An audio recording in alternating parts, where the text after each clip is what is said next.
새해 여러분들의 인생이 새롭게 되기 위해서는 새로운 하나님을 만나면 됩니다. 하나님은 말씀을 통해서 예배 가운데 임하시기 때문에 여러분들이 예배를 드리는 자세를 작년보다 조금만 바꾸면은 여러분들의 인생이 바뀐다는 것을 꼭 명심하시기 바랍니다. 오늘 말씀은 죄인을 향한 하나님의 사랑이 어떤 것인가를 보고자 합니다. 늘 종교적인 사람들은 지식으로 대하기 때문에 그런데 말씀이 비껴나갑니다. 본문의 말씀은 여러분들이 오랫동안 주일학교에서부터 배운 말씀이지만 하나님의 말씀은 날로 새롭다는 것을 깨달으시길 바랍니다.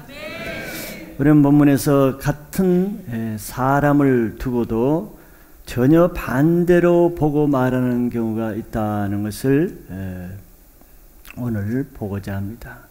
같은 교회를 두고도 다르게 말하는 사람이 있고 같은 선한 사람을 두고도 다 선하게 말하지 않지요.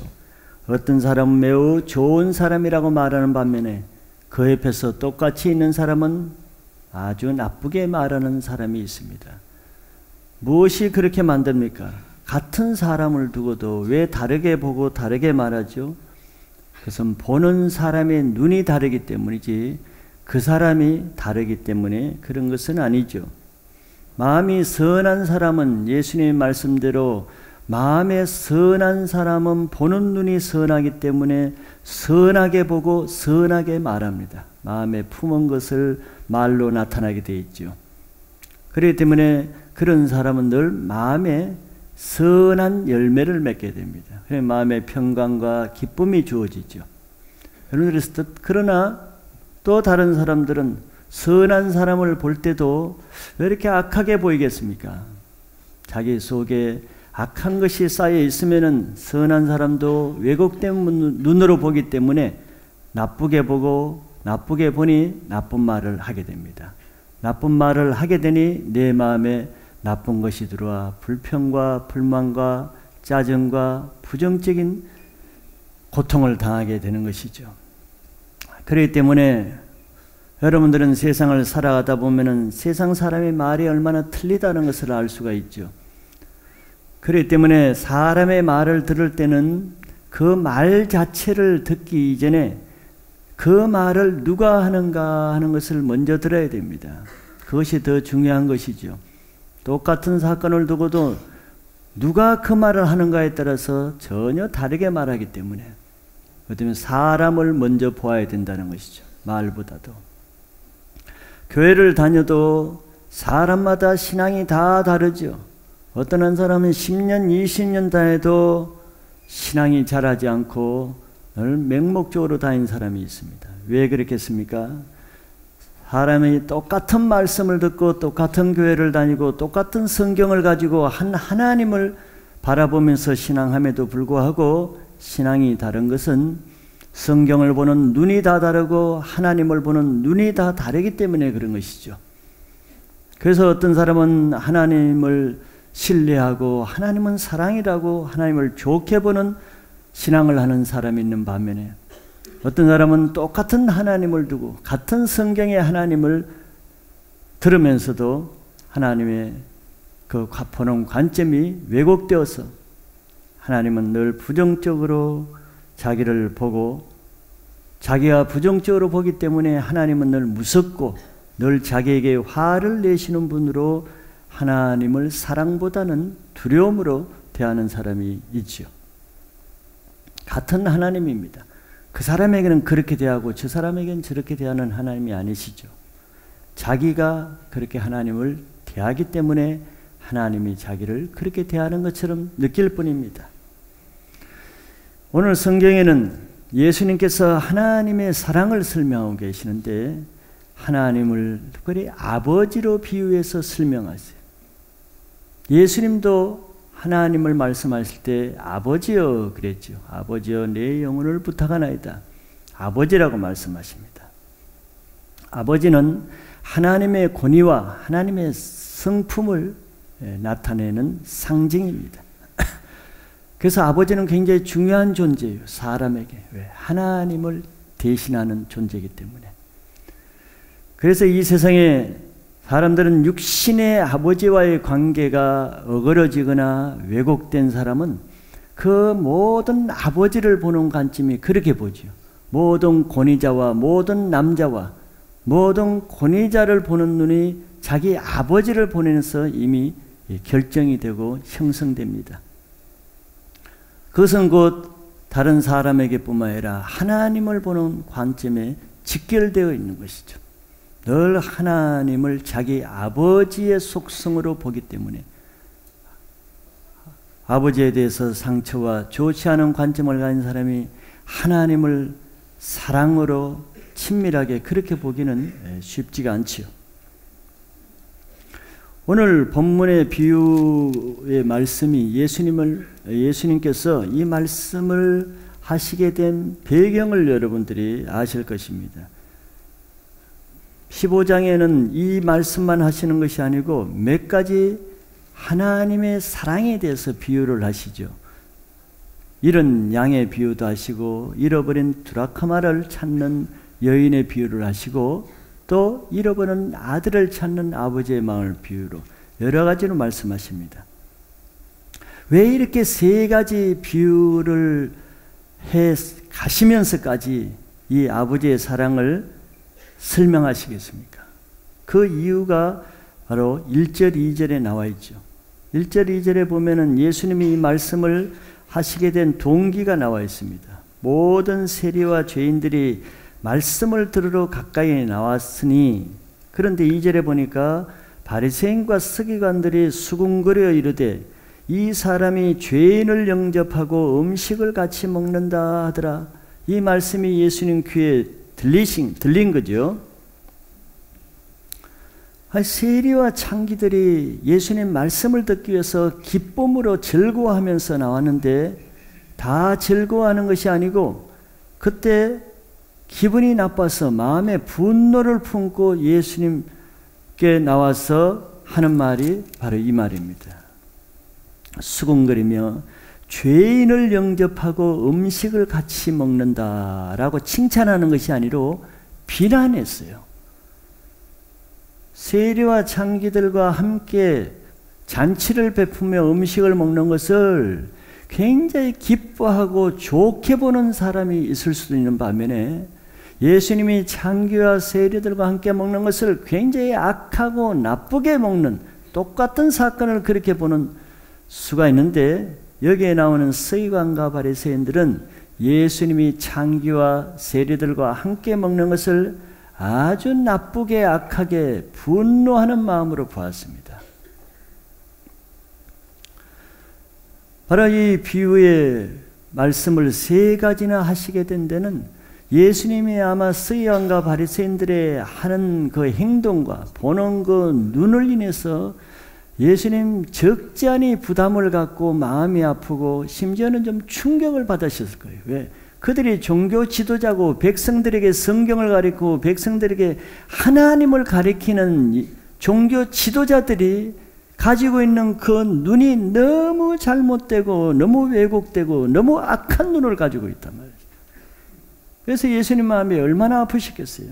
그래 예수님이 하나님의 사랑을 오해하고 하나님의 사랑을 제대로 알지 못하는 이들을 향해서 세 가지 비유를 더블로 반복해서 같은 내용을 세 가지 비유로 말씀하실 정도 같으면은 얼마나 서기관 바리새인들이 하나님의 사랑을 모르고 하나님의 사랑을 왜곡하고 악하게 보는가 하는 데서 예수님의 마음이 매우 아프기까지 하셨기 때문에 이렇게 세 가지 비유를 하시기까지 하셨다고 볼 수 있는 것이죠.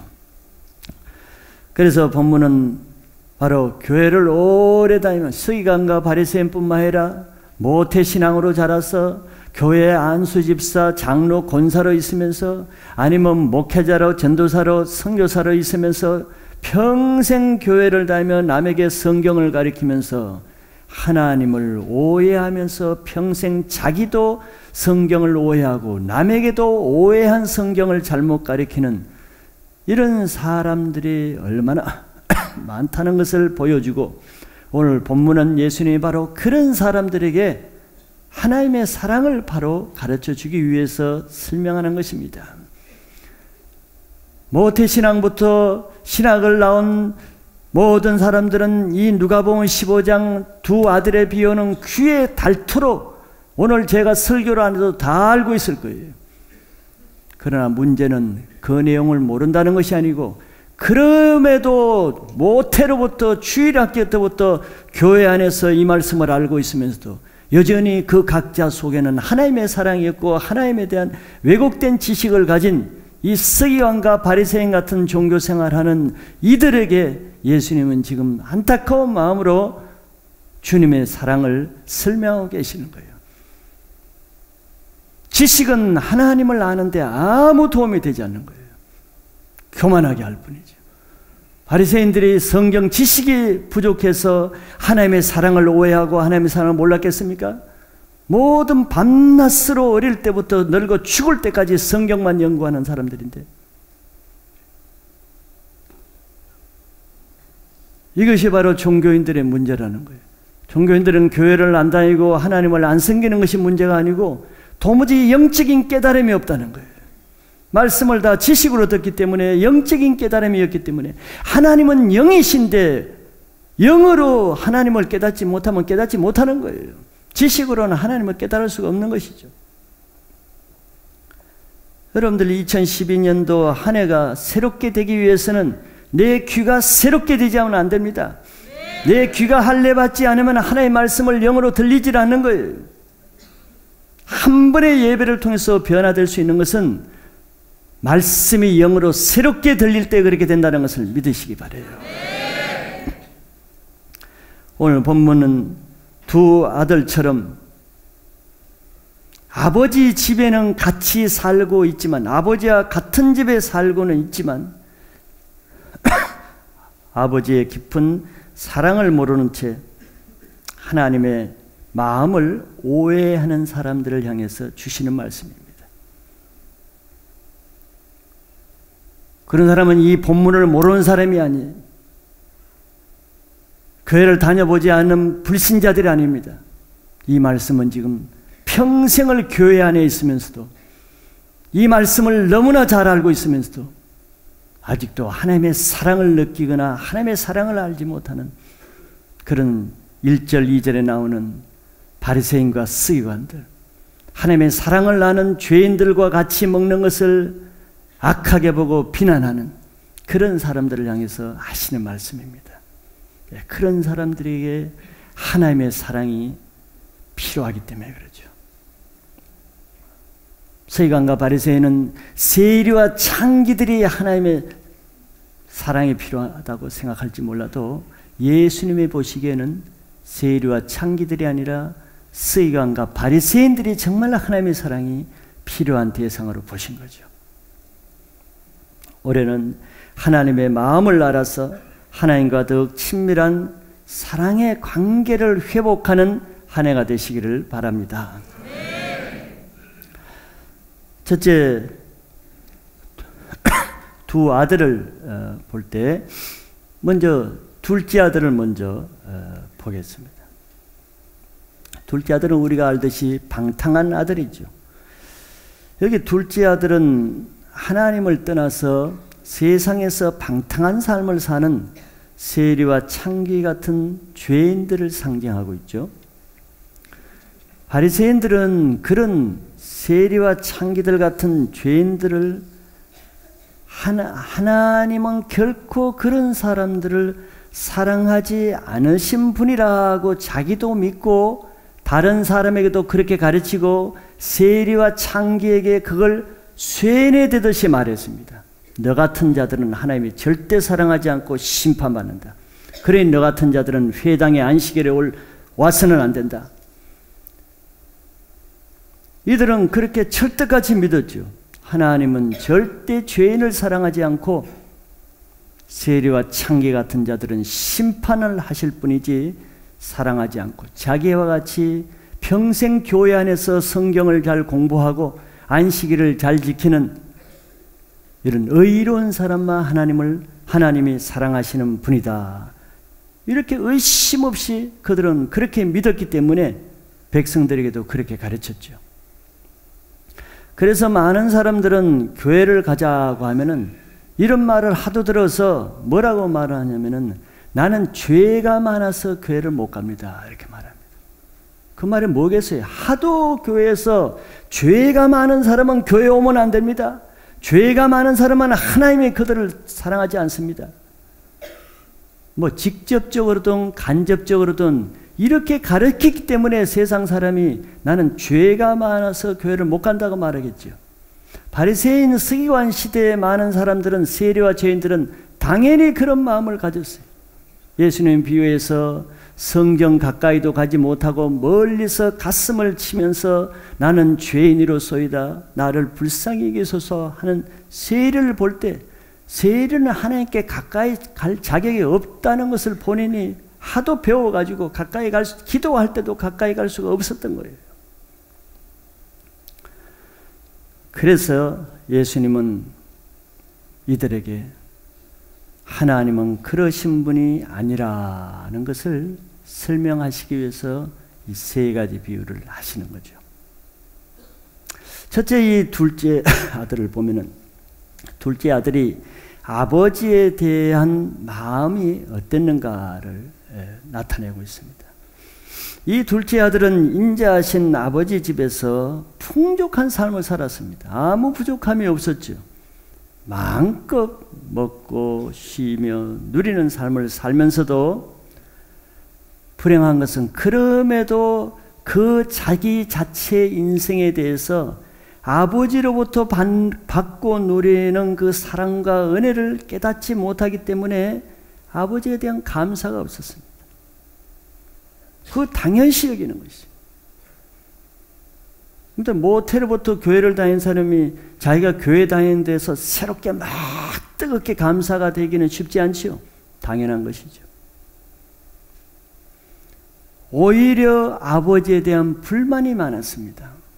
무슨 불만이냐 하면은 아버지는 자기 인생에 도움이 되는 것이 아니라 늘 아버지는 세상 재미를 못 누르게 자기 인생을 구속하고 제한하는 분으로만 생각하고 아버지 집에 있는 자체가 자기를 속박하는 것으로 여겼지 행복과 축복이라고 얘기하지 않았습니다. 그래서 그의 소원은 아버지 집에 사는 것이 아니고 틈만 하면 아버지 집을 떠나서 세상의 남들처럼 나가서 마음껏 세상을 좀 누리고 즐기고 자유롭게 살기를 원했죠. 그러니까 그 아들이 아버지 집에 있으면서 행복하겠습니까? 먹을 것이 풍성하고 잠자리가 편안하다고 행복하겠습니까? 불만이 가득한 것이죠. 불만이. 아버지가 자기 인생을 재미없게 만든다는 생각을 하는 것이죠. 고리타분한 삶으로 생각하지 행복이라 느끼지 않습니다. 교회를 다녀도 하나님의 사랑을 깊이 체험하지 못하면은 하나님을 위해서 살아가는 교회 생활이 오히려 자기 인생을 속박하는 것처럼 느끼지 기쁘지 않습니다. 그래서 틈만 나면은 세상으로 나갈 틈을 보죠. 틈만 있으면은 세상에 나가서 즐기려고 하죠. 왜 그랬습니까? 교회에 있으면서도 하나님의 사랑을 느낀 적이 없어요. 그런 사람은. 교회에서 드려지는 예배나 찬양이나 기도에서 하나님의 사랑을 못 느끼면은 남들은 기쁘고 은혜 받는다고 간증을 할지 몰라도 나에게는 그 예배드리고 찬양하고 기도하는 것이 노동보다 더 힘겹게 느껴집니다. 그거는 노동이고 일이지 재미가 아니에요. 언제든지 뛰쳐나가고 싶고 빨리 끝나기를 바라는 것이죠. 그래서 교회 밖에 나가서 세상 것들로 재미를 얻는 것에 아직 마음은 거기 있는 것이죠. 예배 드리는 것보다 TV를 보고 드라마를 보는 것이 아직은 더 재밌고 교회에서 찬양하는 기쁨보다 노래방에 가서 노래 한 곡 하는 것이 더 마음을 시원케 하는 이런 상태는 교회를 그가 비록 10년 다녔든 20년 다녔든 그의 직분이 장로든 집사든 상관없이 그의 영은 아직 하나님의 사랑 안에 있지 않는 증거입니다. 아직 교회의 성령을 체험하지 못한 사람이 어떻게 술을 끊을 수가 있겠어요? 술 맛이 더 좋은데. 이 아들은 아버지의 유산을 노리는 것입니다. 저 유산만 있으면 내가 교회 밖에 아버지 집을 떠나서 마음껏 한번 살아갈 텐데. 그래서 아버지께 계속 졸랐겠죠. 아버지 돌아가시기 전에 미리 유산을 좀 나눠주면 안 되겠냐고.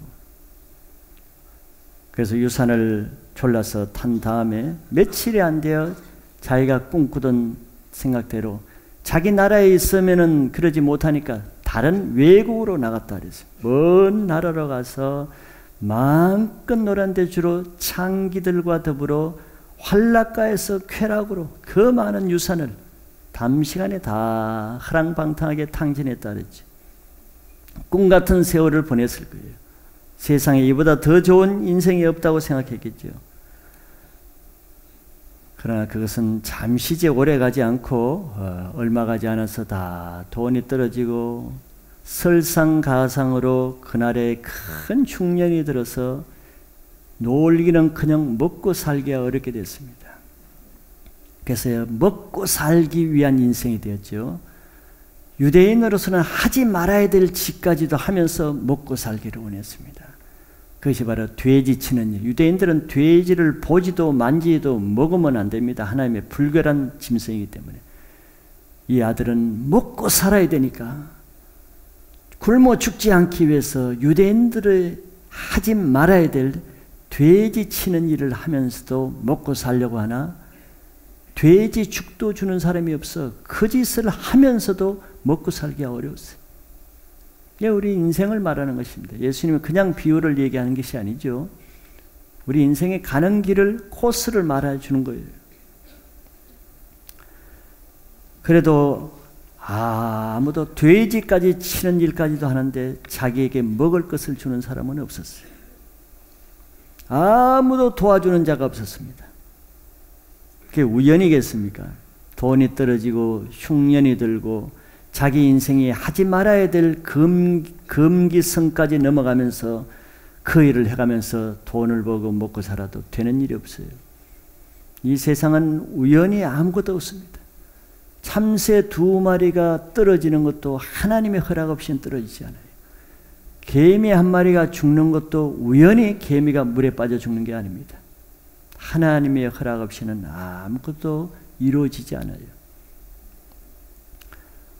이 인생이 왜 그렇겠습니까? 하나님이 이미 답을 주셨죠. 미리.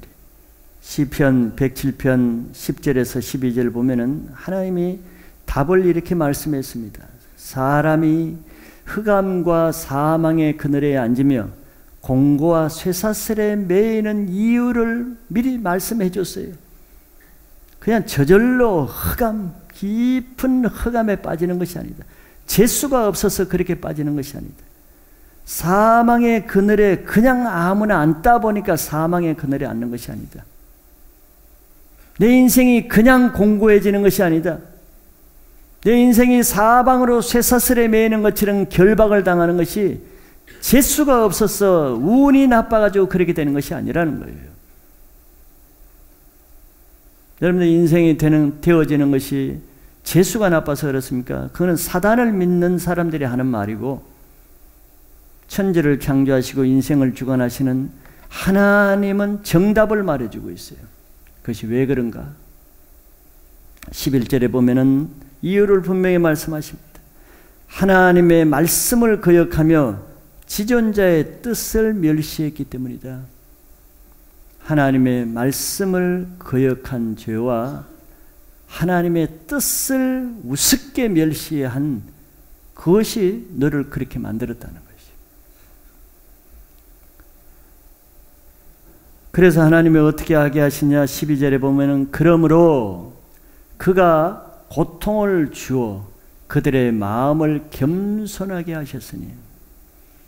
왜 그런 고통을 줍니까? 하나님의 미워해서 그런 것이 아니고 그 영혼을 살리기 위해서, 그 교만한 마음을 깨트리기 위해서 고통을 주어 그들의 마음을 겸손하게 위해서. 어느 정도로 겸손하게 만들었냐? 그들이 엎드러져도 돕는 자가 없게 하셨어요. 돼지를 치면서 돼지 죽이라도 먹으려고 그랬는데도 그것도 주는 자가 없게 하는 거예요. 사람들을 훈련시키다 보면은 꼭 훈련을 방해하는 사람들은 그 인간적으로 그 사람을 위로해주고 도와주는 바람에 훈련을 다 깨트려버리는 거죠. 하나님은 엎드려도 돕는 자가 없게 만드시는데 사람이 돕는 자로 자처하는 거죠. 그래서 조금 가난해질 마음이 겸손해질 마음을 다시 확 풀어서 교만하게 만들어서 일을 다 망치는 일이죠. 하나님이 하시는 일은 엎드러져도 돕는 자가 없게 하세요. 우리 인간은 교만한 데가 있기 때문에 내 마음이 부한 이상, 의지할 것이 있는 이상은 스스로 낮아지고 자기 자존심과 자기 의를 깨기가 그는 불가능하다고도 할 수 있을 만큼 쉽지 않습니다. 여러분들이 그 증인이죠. 그래서 하나님은 멀쩡하던 사람에게 질병을 통해서 가정의 부부 간의 부모 자식 간의 재앙을 통해서 물질과 재정의 파산을 통해서 인간관계에서 쏘는 이런 사람을 붙여줘서 잠 못 자게 함으로써 하나님은 말씀을 거역하고 치존자의 뜻을 멸시하는 사람에게 바로 이런 고통을 주는 이유는 그 사람을 사랑하기 때문에 아직도 버리지 않고 그 사람의 그 인생이 그렇게 살아서는 안 되기 때문에 정신을 차려서라도 하나님이 건지시기 위한 하나의 수단으로 그렇게 놓으신다는 거죠. 이렇게 고난을 통해서 이 둘째 아들이 어떤 변화가 오게 됩니까? 고난을 통해서 돼지죽도 이 부잣집 아들이 돼지죽도 못 먹는 이런 처참한 신세로 낮아졌을 때 그때서야 쳐다보기도 싫어하고 생각에서 지워버렸던 그 아버지 집이 생각이 났어요. 또 생각도 하기 싫었던 아버지가 생각이 났지. 이게 사람의 본연의 마음으로 돌아오는 것입니다. 그 전까지는 뭐가 눈이 씌인 거죠. 교만하면은 눈이 씌입니다. 교만한 사람의 하는 생각과 마음은 절대 정상적이 아니에요. 악한 영에게 씌인 거죠. 이렇게 고난으로 마음이 낮아지니까 아버지 집에 그 풍족한 먹을 것이 넘쳐나는 것이 생각되고 돼지 주인이 자기에게 학대하고 쌀쌀한 맞게 인정머리 없게 대하는 그런 세상 주인에게 학대를 받아보니까 자기의 아버지가 얼마나 인자하신 분이고 얼마나 너그러우신 분이라는 것이 깨달아지는 것이죠. 그래서 자기 그런 아버지를 유산을 타가지고 아버지를 속여서 떠나온 자기 죄가 깨달아졌습니다. 우리 인생이 이런 코스를 밟는 거예요.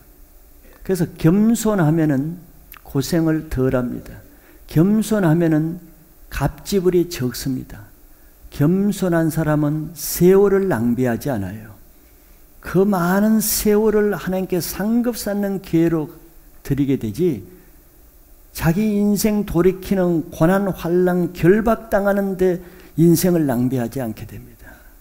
그래서 겸손이 부자보다 낫고 겸손이 어떤 권세보다 유익한 것은 바로 이 때문에 하나님 앞에서는 겸손한 자가 최고 부자인 것을 믿으시기 바랍니다. 이렇게 이 아들처럼 마음이 부할 때는 하나님과 뭐고 필요 없어요. 보이는 게 없습니다. 교회고 뭐고 아무것도 보이질 않아요. 마음이 교만한 자에게는 아무것도 귀하게 보이는 것이 없습니다. 그러다 세상에서 인생 바닥을 치는 사건을 만날 때가 되면은 이제 그때부터 마음이 조금씩 열리게 되죠. 하나님은 교만한 자를 물리치시고 겸손한 자를 받으시기 때문에 하나님이 받으시려고 하는 사람에게는 그래서 교만을 깨트리고 겸손한 작업을 하십니다. 그것이 은혜예요. 평생을 세상 허랑방탕하는 사람도 말년에 와서 병들고 재산 날리고 자식에게 버림받고 이런 인생이라도 하나님께 나오기 위해서는 그 인생의 마음을 겸손하게 하십니다. 그게 축복이에요. 이 아들은 자기 죄를 깨닫고 나니까 이제 자기 주장할 것이 없어졌죠. 그래서 아버지 집에 돌아갈 자격은 안 된다는 거죠. 염치가 없죠. 그러나 자기가 살 길은 그거밖에 없다는 것도 그는 인정했습니다. 자기가 정말 살 수 있는 길은 아버지 집으로 돌아가는 거, 그거 하나밖에 없다는 것을 그 아들은 알았죠. 가난한 마음이 되면은 더 이상 이제 자기의 어떤 체면이나 자존심이나 또 심지어는 어떤 자책감이나 또 수치감이나 그런 것들은 아무 문제가 되지 않습니다. 아직도 자존심 때문에 그 마음을 못 굽히고 아직도 체면이 크게 보이고 아직도 사람 앞에 자기를 오픈하는 것이 부끄러움이 되는 사람은 아직 멀었습니다. 그 사람은 또 많은 시간을 낭비할 준비를 하는 거예요.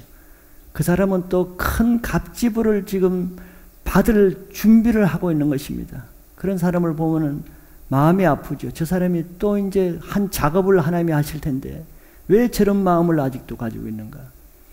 그런데 자존심이 강하고 자기의가 강하고 아직도 꺾어지지 못하는 사람은 하나님이 사랑하시고 버리지 않는다면은 결국은 그 코스를 통과하게 됩니다. 그 코스가 만만치 않지요. 그래서 많은 사람들이 감옥에 들어가서 은혜를 받고 병원의 병상에서 은혜를 받는 이유가 그건 거예요. 교만한 자는 그 장소에 갔어야 자기 마음을 꺾습니다. 그럴 필요가 뭐가 있겠어요? 죄인이 자기 인생을 회복할 수 있는 것은 회개 하나뿐입니다. 다른 어떤 것으로도 죄인의 인생을 회복할 수 있는 다른 방법은 없습니다. 회개는 어려운 것이 아닙니다.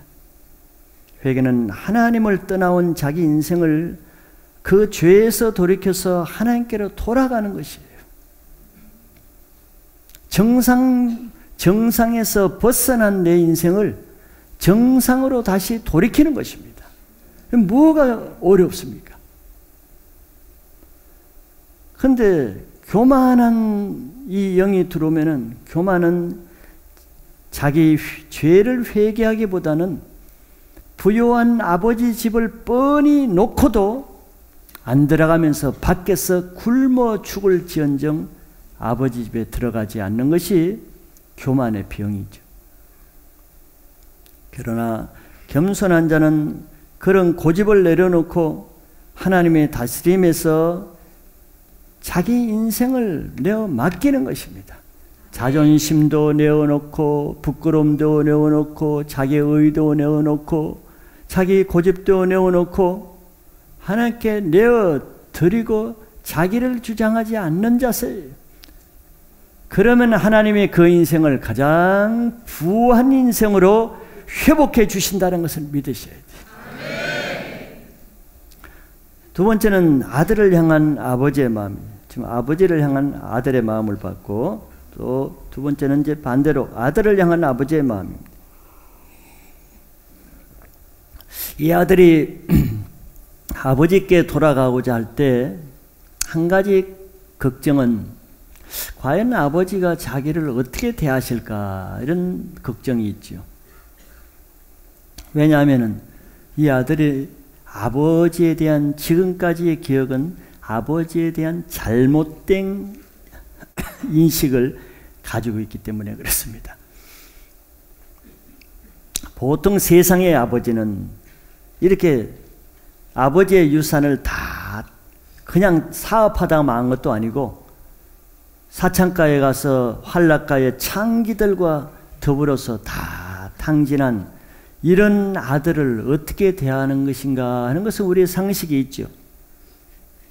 문 밖에서 때려서 그냥 내쫓을 것입니다. 이게 정상적인 아버지죠. 우린 주위에 그런 아버지들 너무 많이 봤으니까. 이 아들도 그런 각오를 하고 집을 향하는 것이죠. 여기 보면 이 아들이 내가 아버지의 아들이라 칭함을 얻을 자격이 없다. 스스로 그렇게 얘기를 했어요. 그런 자세로 들어가는 거죠. 절대 아버지에게 무슨 호강이나 호의를 받을 기대는 별로 안 한 것 같습니다. 그래서 먼 나라에서 아버지 집 동네로 들어오는데 아버지가 아들을 기다리고 있는 모습이 나오죠. 아버지는 그 소식을 다 알고 있습니다. 즉 자기 아들이 유산을 가지고 나와서 창기와 더불어 다 하랑방탕한 것은 아버지가 다 소식을 들어 알고 있어요. 그럼에도 불구하고 그 아버지는 그런 아들인 것을 알면서도 계속 그 아들이 돌아오기를 기다리고 계셨습니다. 세상 아버지였다면 그런 자식 없는 자식 셈치고 아예 기억에서 지으려고 하겠죠. 그래서 예수님이 왜 이 비유를 이렇게 설명하십니까? 바리새인과 세상 사람들은 하나님의 아버지에 대해서 계속 그렇게 가르쳐 왔단 말이죠. 그런 아들은 들어오기만 하면 몽둥이로 다리를 부러뜨려서 고쳐주는 것이 아니라 내쫓는 그런 아버지로 계속 그런 하나님을 가르쳐 왔어요.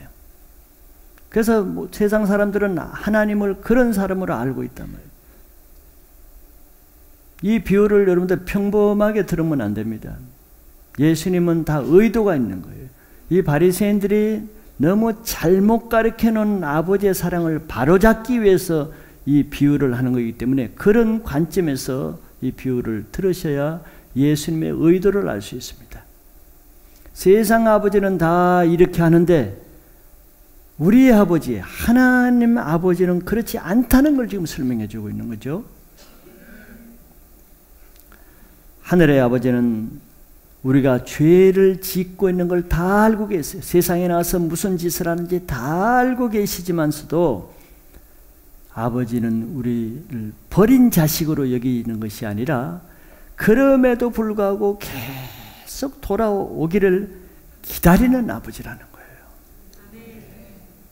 이것이 죄인을 향한 하나님 아버지의 사랑인 것이죠.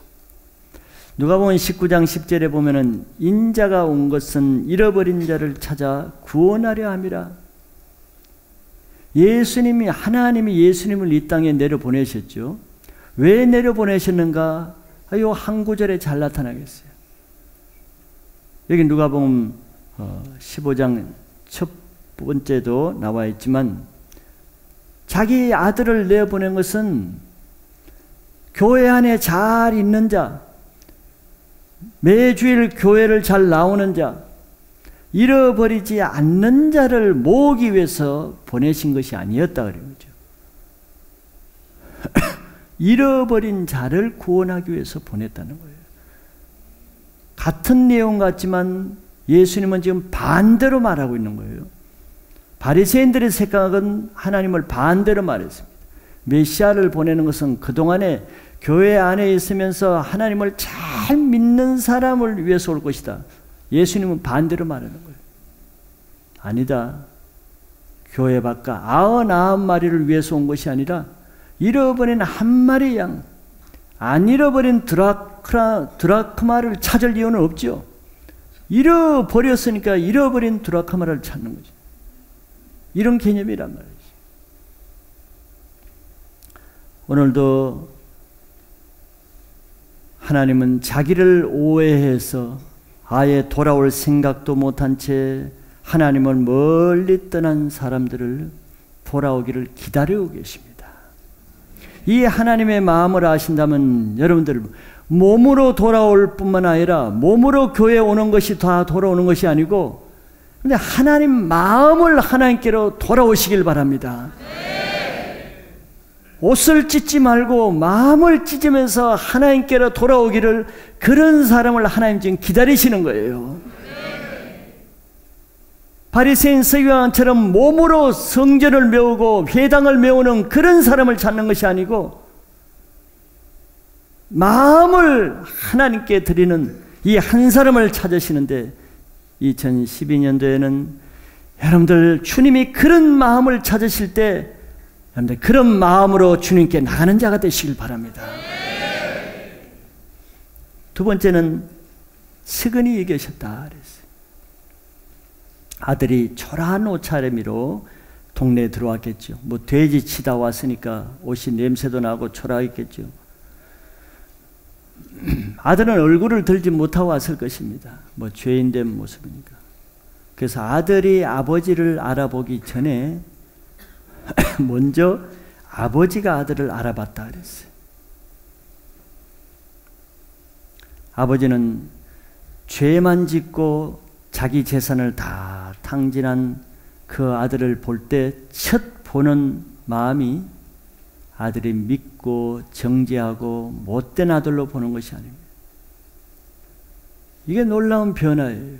이게 또 두 번째로 예수님이 우리에게 강조하고 싶은 마음이 이겁니다. 바리새인과 서기관들은 죄인이 돌아올 때 다 먼저 죄를 먼저 봅니다. 절대 그들을 좋은 눈으로 받아들이지 않습니다. 차갑고 무서운 눈빛으로 왜 왔느냐고 먼저 정죄합니다. 무슨 낯으로 왔느냐고 정죄하고 멸시하죠. 지금 그런 시대 분위기입니다.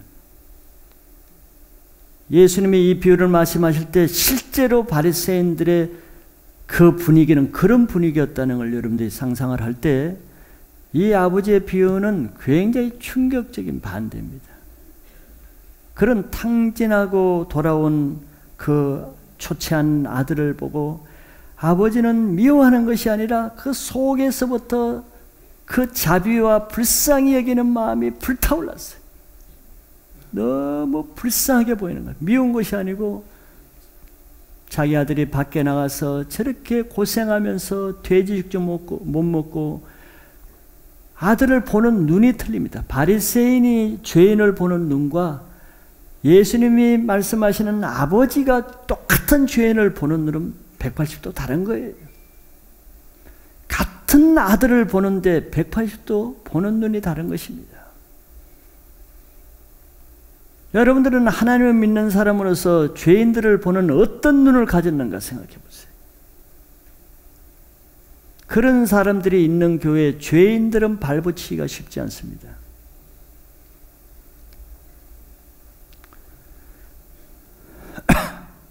하나님은 우리가 죄를 짓고 실패하고 넘어져도 하나님은 그런 우리를 쳐다보는 눈은 그런 우리가 헐벗고 내 죄 때문에 내가 고통당하는 그것이 당연한 듯이 보시는 것이 아니고 너무 마음이 아프고 불쌍히 여기시는 거예요.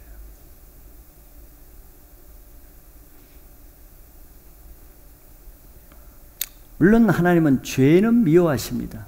혼돈은 하시지 말아야죠. 죄는 미워하시고 분명히 심판하세요. 그래서 공의가 있으신 분입니다. 그러나 그 죄에 시달리는 그 죄인의 영혼은 사랑하시는 겁니다. 그러니까 저와 여러분이 이 자리에 있을 수가 있는 거예요. 제가 이 자리에 있기까지는 내가 의로워서 그랬겠습니까? 많은 실수와 허물과 넘어지고 하나 앞에 죄만 짓는 그것을 내가 더 잘 알죠. 남들은 몰라도. 그럼에도 여전히 나를 하나님 자녀로 삼아주고 또 더구나 이런 또 사역을 맡겨주신다는 것에 할 말이 없는 거예요. 그런 사랑을 만 달란트의 죄를 탕감받은 우리가 어떻게 100대량이온 빚진 자를 보는 눈이 어떻게 해야 되겠어요? 하나님이 나를 사랑하신다는 이 사랑을 깊이 체험한 자만이 죄를 끊을 수가 있지, 하나님의 사랑은 아르켜주지 않고 죄인들에게 죄만 끊으라고 할 때는 그 죄인들은 죄를 끊을 능력이 없습니다. 이 세상에 죄를 끊을 수 있는 유일한 능력은 죄보다 더 강한 죄인을 용서하시는 그 하나님의 사랑을 만날 때 죄가 끊어지는 거예요. 그런데 세상 아직 나쁜 것들, 습관들, 뭐 술이나 담배나 뭐 음란한 것이나 왜 안 끊어지겠습니까? 아직도 내가 죄인이 안 됐기 때문에, 아직도 내가 죄인을 용서해 주시는 그 하나님의 사랑이 아직 약하기 때문에 안 끊어지는 것입니다. 여러분 노력으로 끊어지지 않을 거예요. 여러분들이 더 잘 아시죠? 죄를 끊으신 주님의 십자가의 사랑을 만날 때 그 죄는 내게서 다 끊어지는 것입니다. 세리와 창기들이 어떻게 변화됐습니까? 예수님이 먼저 너 세리직 그만두지 못할래? 그 더러운 창기직 그만두지 못할래? 그리 와서 나를 따르라 이렇게 하지 않았죠. 주님이 그들을 용서하시는 주님의 사랑을 만날 때 그들이 그것을 포기하고 예수님의 제자로 따라 나오는 것입니다. 여러분들 먼저 이런 2012년도에는 죄인을 사랑하시고 불쌍히 여기시는, 내가 죄 짓고 고통당하는 그 삶 자체를 불쌍히 여기시고 측은히 여기시는 그 하나님의 사랑을 느낄 때 내 죄가 더 이상 계속할 수가 없을 것입니다. 세 번째는 입을 맞추셨죠. 그 아버지가 달려와서 냄새나고 초췌한 그 아들의 목을 끌어안고 그 얼굴에 입을 맞췄어요.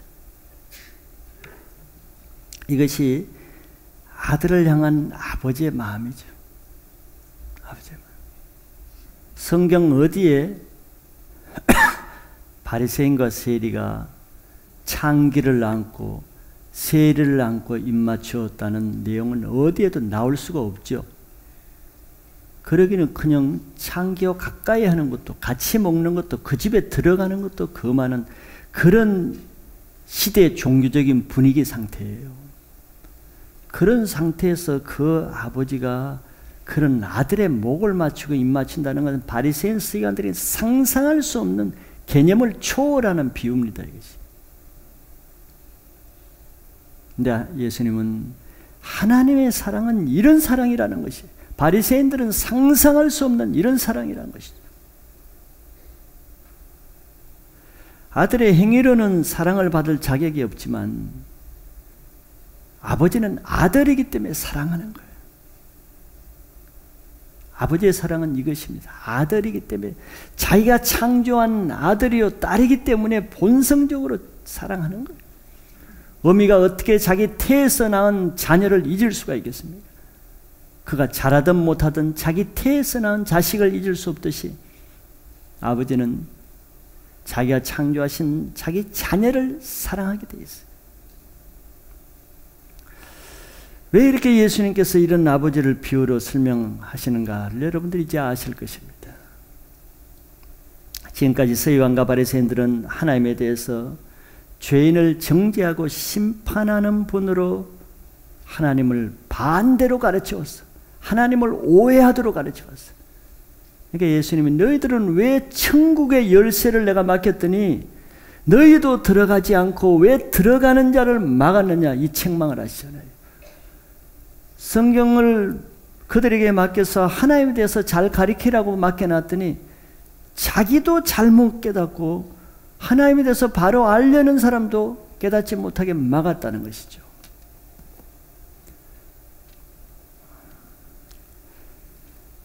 여러분들 중에도 내가 아무리 교회를 오래 다니고 성경을 많이 아시는 분이라 할지라도 하나님에 대해서 주일학교 때부터 철떡같이 내 이론이 있다고 하실지라도 여러분들 올해 이 하나님 말씀을 통해서 여러분들이 주일학교 때부터 들어왔던 이 말씀이 다시 깨달아지시기를 축복합니다.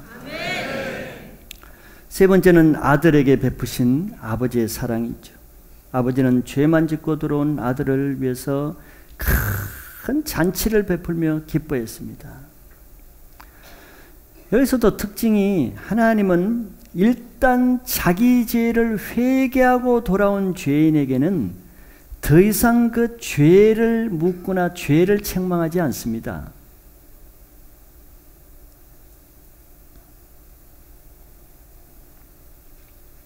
이것을 여러분들이 꼭 아셔야 돼요. 그런데 교회 안에는 죄를 회개한 죄인을 고소하고 책망하고 심판하는 사람들이 있죠. 그것이 가장 무서운 죄입니다. 하나님이 죄 없다고 용서한 사람을 자기가 심판하는 것은 그건 사단이 하는 거예요. 그런데 바리새인들이 이런 일을 했단 말이지. 예수님이 그들의 죄를 용서하고 같이 집에 들어가서 먹고 잔치하는데 바리새인들이 그 예수님과 세리 창기들을 정죄하고 심판하죠. 이게 종교인이 짓는 가장 나쁜 죄입니다. 가장 악한 죄죠. 그런 바리새인들에게 예수님은 또 아버지가 돌아온 죄인, 즉 회개한 죄인을 하나님은 아버지는 어떻게 대하시는가 그걸 또 가르쳐 주기를 위해서 그 다음 비유를 계속 설명하시는 거예요. 첫째, 그 죄인에게 제일 좋은 옷을 입혔죠. 아들은 집에서 종으로 대우해달라고 그런 말을 하면서 들어갔어요. 난 종으로 살겠습니다. 내가 어찌 아들이 되겠습니까?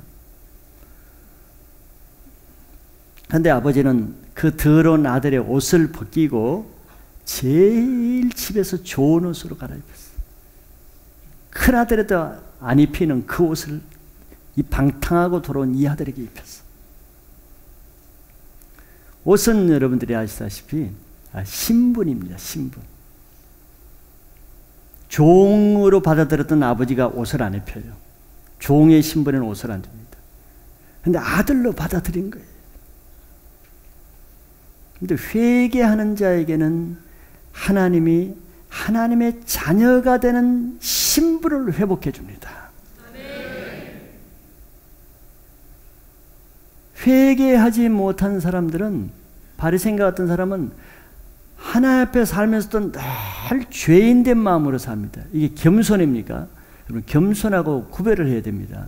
겸손이 아니고 늘 죄책하면서 나는 하나님의 아들 될 자격이 없다, 나 같은 것이 하면서 늘 노심초사하면서 벌받지 않을까.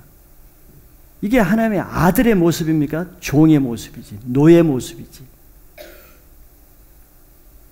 바리새인들은 모양은 거룩하지만 속으로는 완전 노예 모습으로 하나님 앞에 사는 거예요.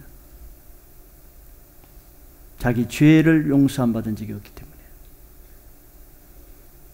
여러분들이 교회를 아무리 다니고 직분이 화려하고 높은 직분, 명예로운 직분을 받았더라도 내가 하나님 앞에 돌아와서 죄사함을 받기 전까지는 내 아이덴티티, 내 신앙의 정체성이 내가 나 하나님의 아들이야, 하나님이 나를 아들로 인정해 줬어, 이런 정체성이 약합니다. 그래서 조금만 죄를 지으면 또 막 디프레스 되고 막 정죄감 느끼고 자책감 느끼고 아들의 아이덴티티가 약하니까.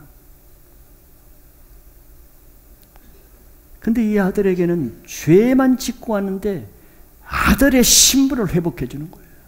여러분들 2012년도에 여러분들 교회만 오래 있다고 아들이 되는 게 아니에요. 내 죄를 회개한 자에게 하나님은 하나님의 자녀가 되는 권세를 주신다고 했어요. 하나님의 자녀의 신분을 회복하고 살아가시기 바랍니다. 두 번째는 가락지와 신을 끼워주고 신겨주죠. 아버지는 아들의 손에 가락지를 끼워주는데, 가락지는 권리를 표시한다 그랬죠.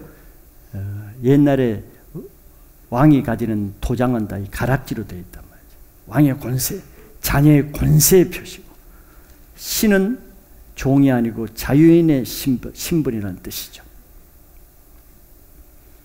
더 이상 이 아들에게 종처럼 살지 말라는 표시를 주는 겁니다. 너는 이제 더 이상 종처럼 살지 말라. 너는 권세를 가졌다. 너는 내 아버지 집에서 아들의 권세를 행하면서 살라는 것이에요. 여러분들 교회를 정말 다니면 아버지의 권세를 사용하는 당당한 사단의 권세를 이길 수 있는 자유와 권세를 활용하시길 바랍니다.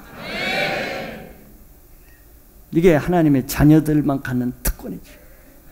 세 번째는 살찐 송아지를 잡았습니다. 아들이 돌아온 기쁨을 아버지는 혼자 나누는 것이 아니라 온 동네에 같이 기쁨을 나누기를 원해서 잔치를 베풀었죠. 성경에서 잔치는 항상 기쁨과 풍성한 삶을 상징하죠. 성경에서 보면 잔치가 언제 일어나냐? 예수님은 항상 실패한 죄인들을 위해서만 잔치를 베풀었어요. 회개하는 죄인에게는 하나님이 잔치를 베풀어요. 잔치는 기쁨의 상징이라고 그랬죠. 회개한 사람만이 하나님의 베풀어 주시는 잔치의 기쁨을 누릴 수 있습니다. 얼굴에 기쁨이 있는 것은 세상이 풍족해서가 아니고 하나님의 베풀어 주신 잔치에 영적으로 참여하는 자에게는 속에서부터 기쁨이 주어지는 거예요. 그래서 회개할 것이 없는 의인에게는 주님의 잔치에 들어갈 기회가 없습니다.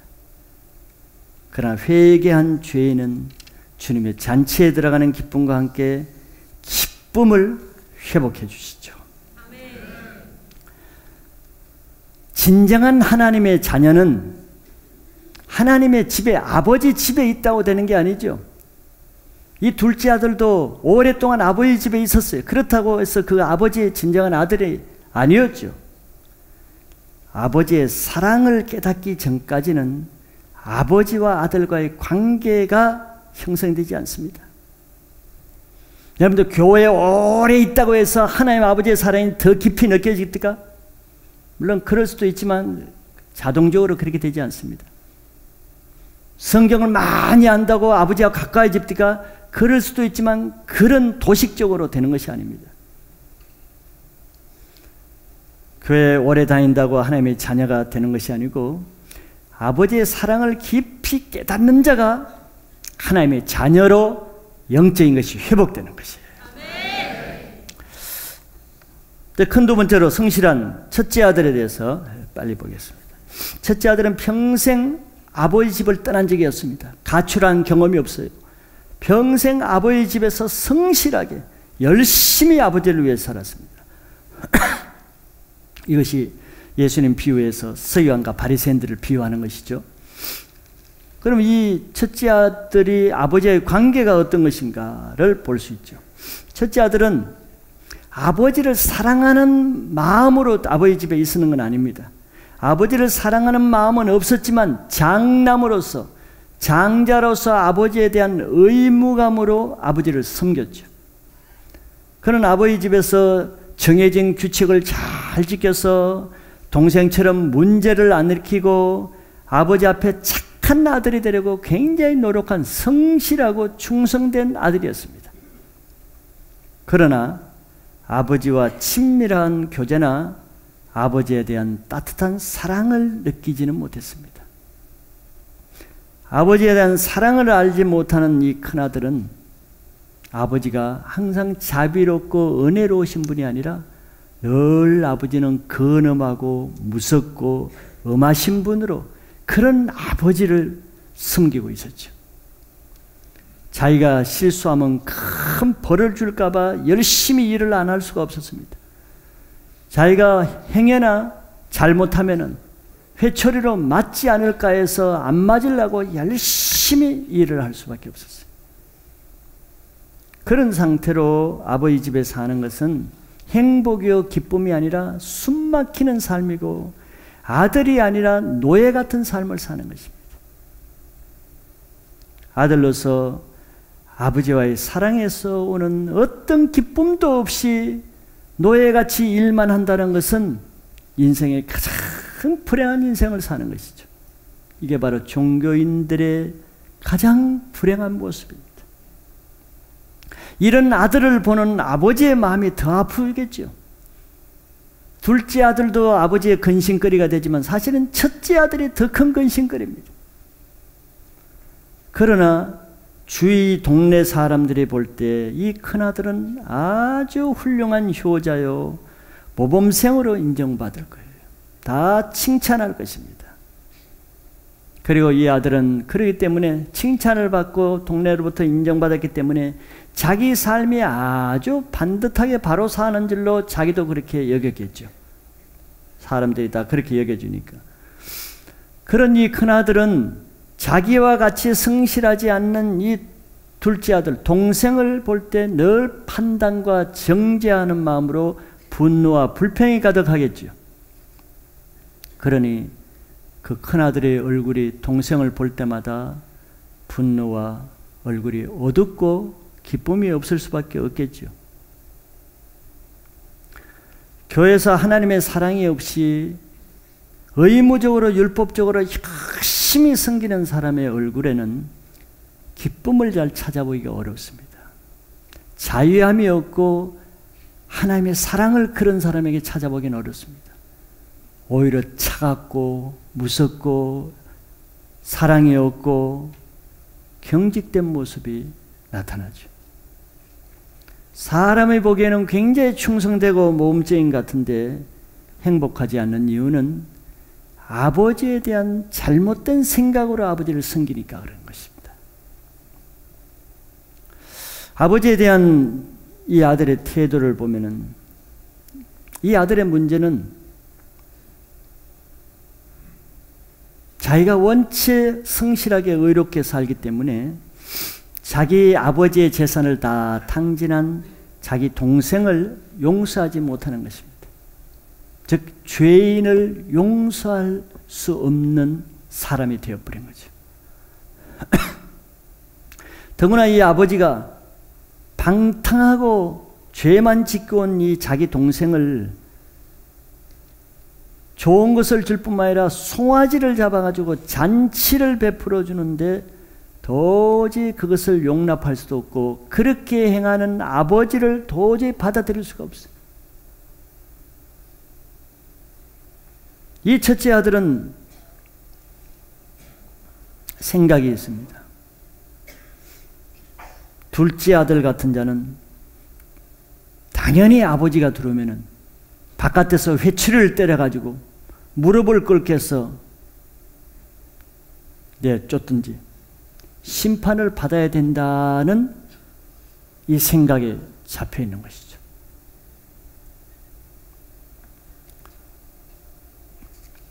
이것이 그 아들의 생각입니다. 아버지는 한 번도 그렇게 가르친 적이 없는데 아들은 스스로 아버지를 그렇게 보고 있어요. 이렇게 사니 이 큰아들 속에 상처 쓴뿌리가 얼마나 많겠습니까? 아버지가 하는 일마다 용납이 안 됐겠죠. 그래서 사건을 만날 때 그 속에 있는 쓴뿌리와 상처가 드러나게 됩니다. 그래서 이 큰아들은 잔치가 베풀어지는데 죄인을 위해서 베푸는 잔치집에 들어가기를 거부했습니다. 풍악이 울리는 거예요. 잔치를 보니까 아들을 위해서 송아지를 잡았다는 말에 들어가기를, 그러니까 분을 품고 집 밖에 있었습니다. 그래서 이 아버지는 그런 큰아들의 마음이 아파서 아버지가 직접 잔치하는 것을 멈추고 밖으로 나와서 큰아들에게 와서 큰아들을 달래려고. 그랬더니 그때 아버지를 만나서 속에 있는 쓴뿌리와 상처를 드러냅니다. 죄만 짓고 들어온 아들을 위해서 송아지를 잡아주고 나에게는 평생 내가 아버지 집에서 열심히 살았는데 자기에게는 염소 새끼 한 마리라도 잡아주지 않으려고 이럴 수가 있느냐고 아버지께 분노를 내고 따졌죠. 아버지의 행위가 이해할 수 없습니다. 죄인을 저렇게 받아주는 것은 용납할 수가 없습니다. 죄인을 심판하지 않고 저렇게 대우해 주는 것이 도저히 감당이 안 된 것이죠.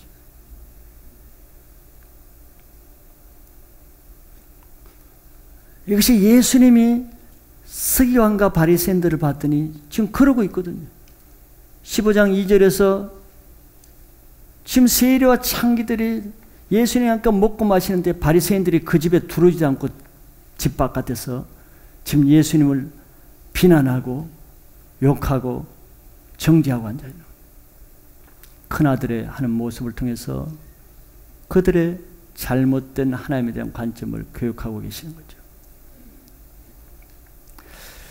예수님이 이 땅에 오셔서 함께 사랑을 나누고 잔치를 베풀고 먹고 마신 사람은 모두 세리 창기 같은 죄인들이었지 의인들을 위해서 예수님이 잔치를 베푼 적이 없어요.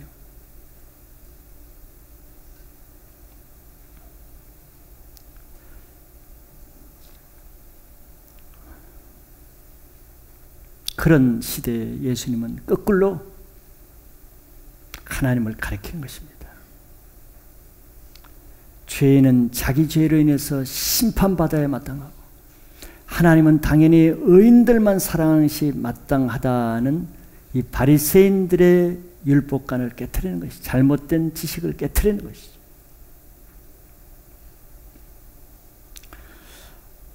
결론적으로 우리는 하나님을 바로 알아야 우리 신앙이 바로 될 수 있습니다. 어릴 때부터 처음부터 하나님에 대해서 잘못된 지식이 입력되면은 10년, 20년 어른이 되어서는 그거 뽑아내기가 쉽지 않습니다. 바리새인이 나이가 들어서 예수님이 오셔서 아무리 바리새인들에게 바르게 가르쳐도 바리새인들이 그걸 깨닫고 회개하고 돌아온 사람은 성경에 별로 없어요. 안 고쳐지는 것입니다. 옛 가족 부대로 형성되면은 그 가족 부대가 터져도 그 가족 부대에 머물고 묵은 것을 먹기를 원하지 새 가족 부대로 고치려고 하지 않게 됩니다. 그래서 신앙 출발을 어떻게 하는가가 그렇게 중요한 것이에요. 여러분들 2012년도 늦었다고 생각할 이때라도 여러분들이 백지장의 신앙을 처음 시작한다는 자세로 겸손한 마음으로 출발을 하면은 그래도 하나님이 니고데모와 같이 삭개와 같이 새로운 신앙을 출발하게 하실 줄 믿습니다. 오늘날 첫째 아들과 같이 교회를 성실하게 다니면서도 하나님의 사랑을 알지 못한 채 열심으로만 하나님을 섬기는 사람이 교회에는 너무나 많습니다. 그러면서 그런 사람들은 자기와 같지 않고 허랑방탕하게 죄만 지으면서 나오는 사람들을 용납하지 못하고 판단하고 더구나 그런 사람들이 자기보다 더 은혜를 받아서 간정을 하고 신앙이 더 빨리 자라면 시기하고 질투하고 그런 사람이 신앙이 잘못됐다고 심판하기까지 합니다.